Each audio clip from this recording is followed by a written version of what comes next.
Okay, so Real Talk 101, episode 156. This is the 6th episode for today. No, sa gustong magpabook ng full private reading, magpatanggal ng kamalasan, maningil ng utang, ay sabihin nyo na. At sa gustong malaman kung magkakaroon ba kayo ng Valentine's date, magkakatuluyan ba kayo, or kung ano yung gusto nyong malaman sa Valentine's Day, ngayon nyo ipa-reading para may panahon pa kayong gumawa ng mga posibleng solusyon para masagip ang mga relasyon. Ay, Diyos ko. Okay. Kuha tayo dito isa. And that is the eagle. Diba? Sabi ko sa inyo, vision talaga. It is time to look inward with an attentive eye and allow your heart to guide you, and opportunities will never dream where possible will present themselves when you least expect it, and get ready for greatness. Ito yon, no? Yung greatness naman kasi na tinutukoy niya is the positivity of every person's life. That's the real talk right there. Pero kasi, hindi lahat ng eye-opener is positive. Siguro, somehow, kapag nalaman ninyo yung katotohanan na may iba silang mahal, may iba silang karelasyon, may iba silang gusto, masasaktan ka. But in the end, no, you will realize na kaya pala ginawa ng Diyos sa'yo yun. Kasi may ibang daan or paraan or sitwasyon kang pagdadaanan sa buhay that will lead you to your greatness din sa sarili mo.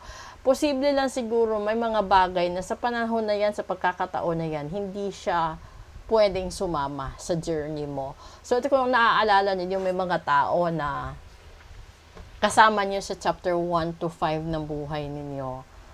And then, nawala sila sa chapter 6 to 10. And then, bumalik sila nasa chapter 11, chapter 12, or minsan nasa dulo na talaga.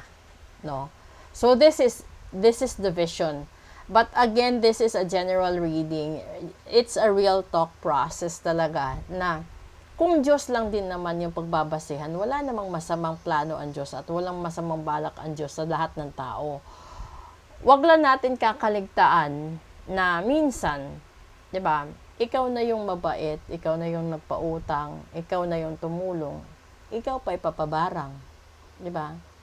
So, ngayon, sa lahat ng mga tao na tinulungan, pinautang, ginawan ng lahat-lahat, and then, hindi pa rin kayo marunong magbayad, huwag kayong magtaka kung may sumbalik na mangyayari. That's the real talk right there. Kasi hindi lahat ng tao kayang tanggapin na hindi mo sila mabayaran. At kung hindi ka man nila mahanap, di ka man nila ma-text, di ka man nila ma-chat, asahan mo, sa spiritual aspect tatamaan ka. At ang pinakamahirap doon, kapag idinamay lahat ng mahal mo sa buhay. So, kapag tinulungan ka, magpasalamat ka. Huwag mong takbuhan ang responsibilidad mo. Dahil darating ang panahon na sisingilin ka din. No, sa tamang panahon at takdang panahon.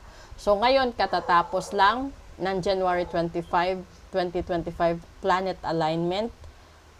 Asahan ninyo sa araw na ito hanggang sa susunod na mga araw, ang daming sisingilin sa mga pagkakamali, pagkukulang, utang, at mga bagay na hindi magandang ginawa nila sa nakaraang mga taon. So kahit gaano ka man kabait, imposibleng wala kang ginawang kasalanan at pagkakamali sa buhay dahil walang perpekto sa mundo. Meron nga lang mga tao na mas maraming pagkakamali, ayaw magbago. Meron namang mga tao na nakagawa ng mas masakit or mas masamang pagkakamali or pagkukulang, pero willing magbago.